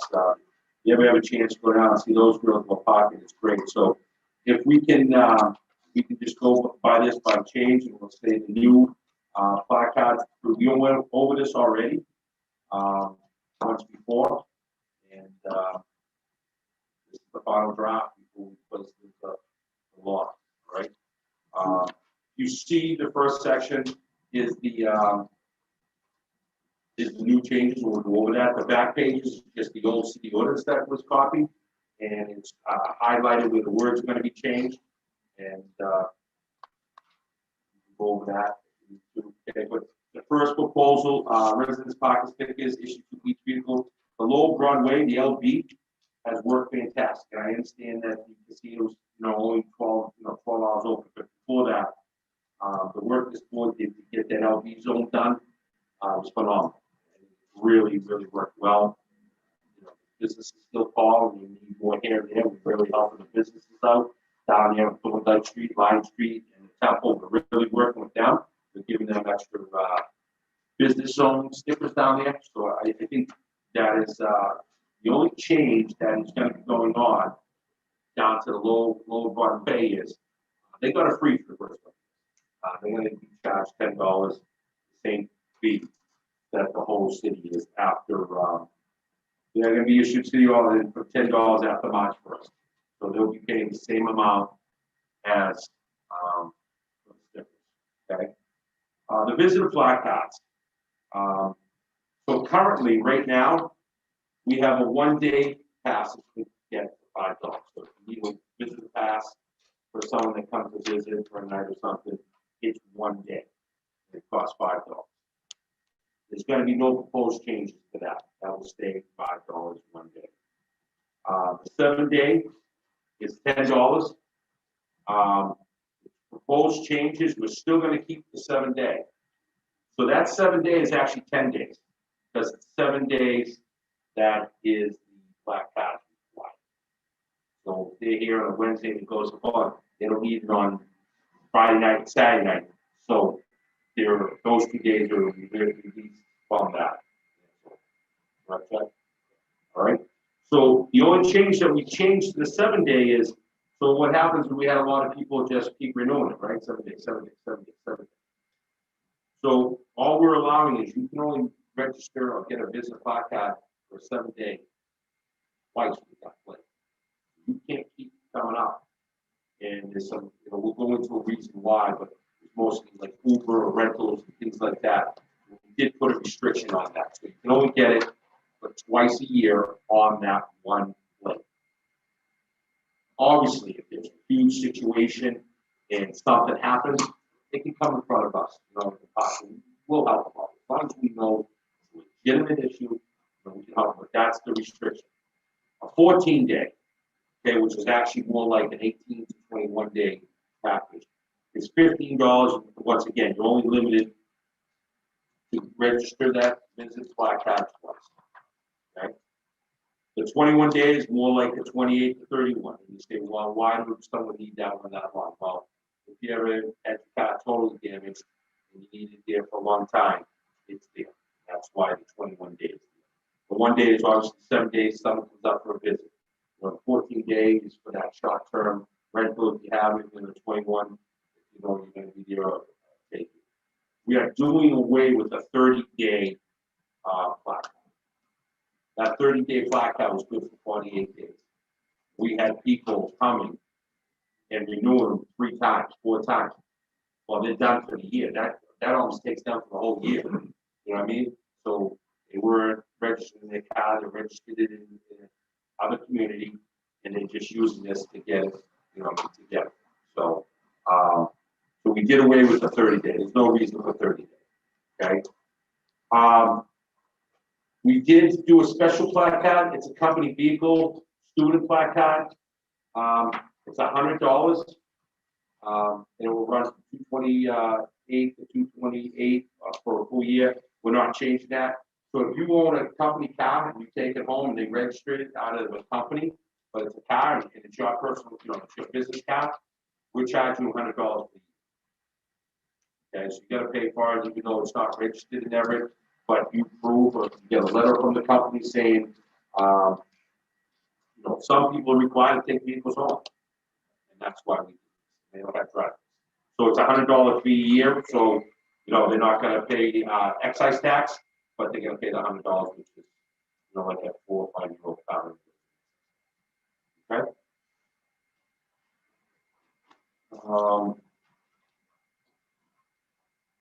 Okay, we just had this, also, special plate, for students, right? It's kind of crazy right now with student plates.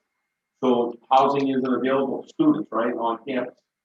So a lot of people still want to be able to use the libraries to do things, but we are getting a lot more, students living in Everett, believe it or not, in college, right? They're not gonna go over to Sutherland, Cambridge, pay that amount, but they could go right down the village or stay with one of us. So we do get a lot of students, they just have to give us a letter from the school that they're still a student, they're attending, and they get the student pass for $100. Okay, any questions on that? All right. All right. New proposed change, blacktop. Okay, so this is one of the biggest things going around the city is Uber Lyft. They rent cars. So this is where we had a big discussion. I think if you remember this last time we talked in October, we were trying to come up with something to go after Uber Lyft, right? To make sure they register. Trying to find out how many cars. But what happens is they rent the car for 30 days, they turn it in, they would get in the placards, and it was crazy. Okay, and people taking up spots. We're talking to two girls down there. They really came up with this, and we talked about this in the back room. So the new proposed placard, Uber Lyft placard, $300. We are requesting to create new special plate placard that will be available to Uber Lyft drivers that driver a rental for their Uber Lyft business. They would allow us to actually track the number of Uber Lyfts in the city. It would also reduce the number of repeat placards purchased. Most drivers now purchase 30-day placards. We got rid of 30 days. They can't use 30 days. They're not going to use the 14-day one and have to keep going up there every 2 weeks now that they can only get 2 placards for that plate. Now we find out that Joe Gaff is changing cars and it's a rental every year. It's going to actually cost them more money to keep coming up every 2 weeks. So what we're saying, just come up, be fair to us, tell us what you're doing. You got an Uber or Lyft app, it's $300 for 1 year for the placard you've done. If I were a new driver, and I used a car on for 30 days, and I got a sticker for it, 30 days. That's Knowing 20. that I can't renew it again, I would, next time I rent a car, I would just get a different registration on it. Follow me? Yep. So, I don't know if the restrictions go with the vehicle or with the person. Because I could just, as a Uber, every month get a different car. That would give me the right to get a different sticker every month. Follow me, Joe? Yep, I follow you. So I think that the restriction should be the person who is the Uber driver, not so much the vehicle. You say to him, the registration thrown away. You, Joe Gaff, can only get it twice. So under Joe Gaff, not under a registration. He can get this one every month. I have no problem adding that in, adding a name. Yes. Okay, so I'm looking at the footnote that you have on the side. Yeah. Look at these visitor classes. We can tell us I what see a little footnote on the left-hand side of the page that says color. Yep. Okay, now, I'm looking at the other part where you say Uber Lyft practice. Drivers who use their own vehicle that are registered to the city will still be applied for a residence sticker. I have my doubts about that, because there are a majority of cars that people use for Uber that are their personal vehicles. Right. Okay, and we're giving a regular resident sticker. I don't agree with that. Well, we can't deny them. No, we can't deny them, but if they're using their car for Uber, they have the Uber, the car should be inspected, okay? They have the light on it, Uber, Lyft, whatever they have. And they want a resident sticker, and the car's registered to them, but they're using the vehicle for Uber, they should still be able to qualify for a resident sticker, but it shouldn't be 300, it should be What? half that. How do we know they're doing Uber Lyft? Well, that's the loophole. This is. That's the That's the loophole problem. on a lot of levels with Uber and Lyft. I mean, they don't have livery plates, they don't have a lot of things. That was the whole debate. I know. I think That's the we're whole gonna solve debate that that's here. going on. That's the whole problem we have in the state, right? There's no state regulation for Uber Lyft right now. Zero. Is there Taxi is. a regulation for giving a resident sticker? Yes. Yeah, if you're resident. Residents, you gotta prove you're resident. I mean, who's to say, you know, a resident sticker, you're a resident, and you have a private business that you run using your car, what's the difference? You know, you shuttle medical supplies, who knows, there's a lot of different for-profit uses that many residents could do. Well, there's a majority of people, there's a majority of cars in the city that are Uber Lyft, that are registered in Everett, that are rental vehicles, they're people's personal vehicles. But there's Now, no is law, that the there's commercial no law that requires them to do that. I mean, they're supposed to have a sticker when they're working. There's no state regulation that over says that they ain't gonna do this. We have to give them a resident sticker if they want to use their car for that. Now, they're supposed to have special insurance, but there's no state regulation governing Uber Lyft. It's not. Not. There's not none, but none that. Well, yeah, none that Okay. applies to us. Yeah. But they can have stickers. One of the restrictions we have are maybe the black guys, is they have livery plates a lot of times. And they have to get licensed for it. That's They the have to be only one, and inspected they're by- inspected by the, but that's the only one, because it has a livery plate. If it has a regular plate, we're bound to allow So, them to. the delivery plate stickers that we were given previously, delivery vehicles, resident stickers are now with this. Livery plates can't get residential Livery, stickers. no, they have to They be a cannot. license for me. Yeah. Well, I've They seen even vehicles in operate. the city with regular resident stickers. Yeah, no, it is. With livery Well, I can't plates. catch them all, but I mean, Right, if you we can't catch catch them, them all, we have a trying lot to- that register with. We're trying to get these rental We're cars. working on it. Right, trying to get these rental cars on. We get rental cars everywhere, they're going up. We're just worried about, we're not talking residential stickers, we're talking visitors placards. That's what we're changing. We're not changing the residential, we can't change that right now, right? We're working on that. But we are talking visitors placards right now. That's all we're talking about, so we can't worry about stickers, but we're just talking if all these rentals, keep renting cars. Well, they can't keep renting them. I do like that by adding a name on it. And to be honest with you, the girls will question, if the guy comes up 3-4 times, they question and flagging him, because I did stop some people. They call me and say, Sarge, what do you think? Don't give them anything. And then they come in and they produce stupid paperwork, we okayed it then. So, they do check and balance really good down there. But this is having that Uber Lyft project that hopefully will get rid of the rentals on it, to be honest with us. And we can always tighten it up, but I just think it was too loose as it was going on. This tightens it up, and we can see how it goes, we tighten it up a little bit more by law. So on the Uber Lyft, drivers that use their own vehicles, which are registered to the city, will still be able to apply for residential stickers. Medical black cards, no changes. So if a resident needs overnight care, they need a visiting nurse, we're taking care of them, there's no changes, still they can come get a visitor pass, have a nice day. For medical reasons. Okay. I think there was a number of business pass issued in 2019. They roughly issued 4,500 visit plackets, not including one-day passes. We issued roughly 120 special plackets, issued to students or residents that are required to take home a vehicle card, and roughly 900 one-day plackets. A lot. So I think by tightening it up, hopefully we can eliminate that and go from there. Okay. Low Broadway, we're all good with that. So one day. The number of Low Broadway visitor placards in 2019, they issued 300 Low Broadway stickers. One day visitor placards, people had parties down Low Broadway, the zone. They issued 40 additional LB placards for residents that did not own vehicles, which we gave them one, even though they didn't own one, to help them out.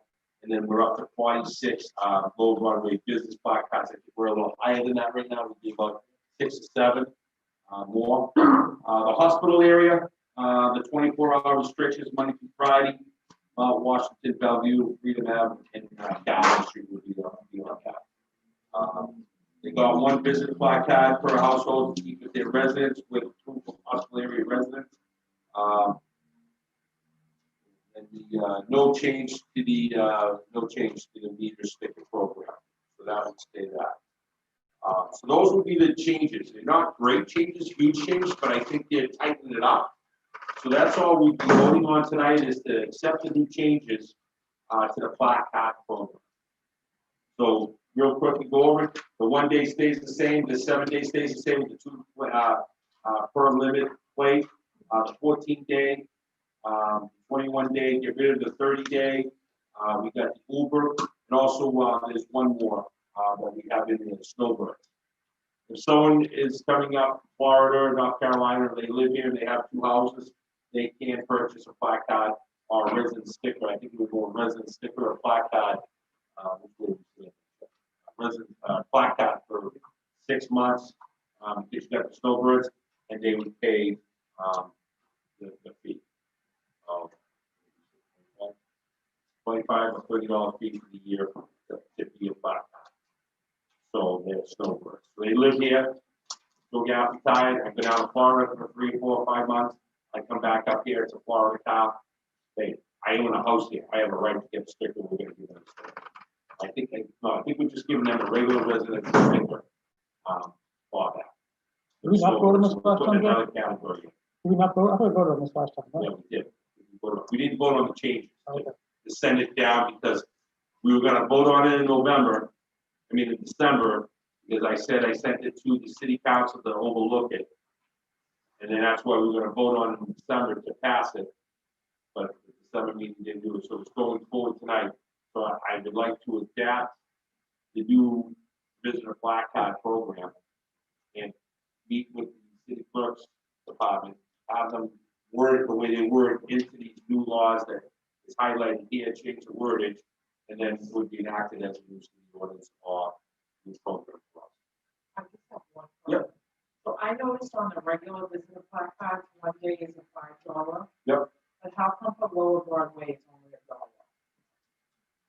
So because of the restrictions that we put on them, because the LB zone is a low Broadway zone, because we had to redo that whole zone because of the casino parking, the employee parking. So we gave them a big break for 2 years to give them a better. Because they can't, we took a lot of parking spots from them. So instead of charging them $5, we charged them $1. And it's 24/7. Oh, it's 24/7 down there, Yes, okay. so it's 24/7 down there. It's a great question. 24/7 down there. They can't use the lots, so we just charge them $1. And it's like something they keep in their house, so whenever they have a visitor, they It's throw one, right, but if it's a 1 day, if it's a 1 day, they gotta tell them what date it is. And they write it on there, maybe 1 day pass.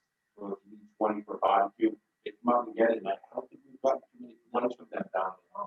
They're happy because we just give it to them because we're trying to, and the parking's been okay down there. It's opened up a little bit, but, that's why it's 24/7. They get food where everybody else don't have it on Friday and Saturday night. Friday, Saturday night down there was Zoom when it was open, so that's why they did that. Okay. Everybody good? So if I can just show a hands of passing this new visitor plaque card. Any negatives, no? Go with that. Yeah, it's one of our longest meetings. Al keeps kicking me. That's why he sits on the right. That's why he's right. I apologize. Well, now you got to look at it, right? We didn't have a December meeting, so I get 2 hours. So I got 1 hour for that and 1 hour for that, right? So we have to do that. 2 things I just want, and I'm not, I just want to evaluate this, possibly we can talk about it. A couple of them were safety issues. One of them is, you know how tight Woodlawn Street is, coming from Clarence. You get past Park on the right hand side of Griswold, all the way to Helm. You can't get 2 cars by. Cars make the corner, fire apparatus can make the corner, if another car's coming. And I know that we discussed that we're not a body of always putting no parking signs up. We need to evaluate that area. We need to evaluate Hyde and Ferry. There's another area. Okay, they park to the corner. They park where There they was want. signs there. There's no sign here There anymore. is no sign anymore. So we'll just replace that. The other issue that I have is the traffic lights at Edith and Flecker. The crosswalk light always is active. There's nobody in the crosswalk. 5:30 in the morning, the crosswalk light is on. If that was changed to a concurrent crosswalk signal, Well, correct? you have two crosswalks that are there, but nobody can walk on the sidewalk where they're doing the construction. So what we do this, so we're gonna stay strict with the rules, right? So just send me an email and I will put them on the agenda for next week. Let's stick with the agenda. Snowball, we can keep going, so if you send me the email, I might be able to I'll forward research it it. to you. Yep. I'll forward it to you. Everything, yep, everything comes to me and then in Jay, it's traffic related, so, so yes, I'd just like to stay on that. So we have passed that. We are gonna table, so we can meet better with the new program, Jay sticker program, for the businesses. And I think, you know, I think it's great. We can really get some guys together and, you know, some members together and work on it.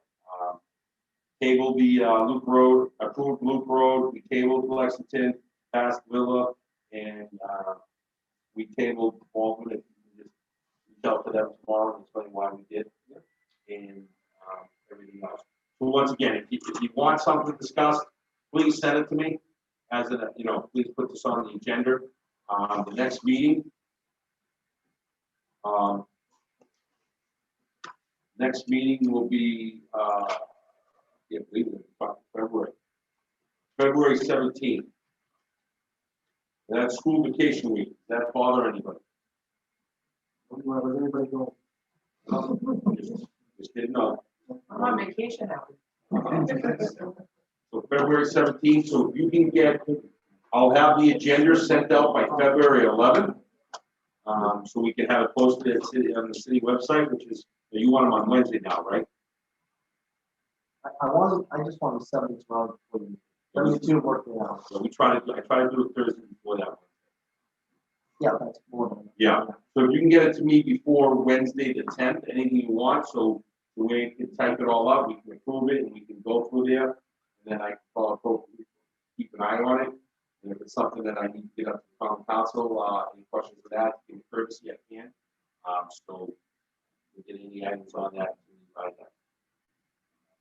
Belated Merry Christmas, Happy New Year for everybody. So I'd like to adjourn. If the committee can just stay here for 1 second after we adjourn, just have to have the sign something. So, all right. Any questions by anybody? Sirs, thank you for stopping by. It's always great to see you. And to the board, as always, thank you for the great dialogue tonight.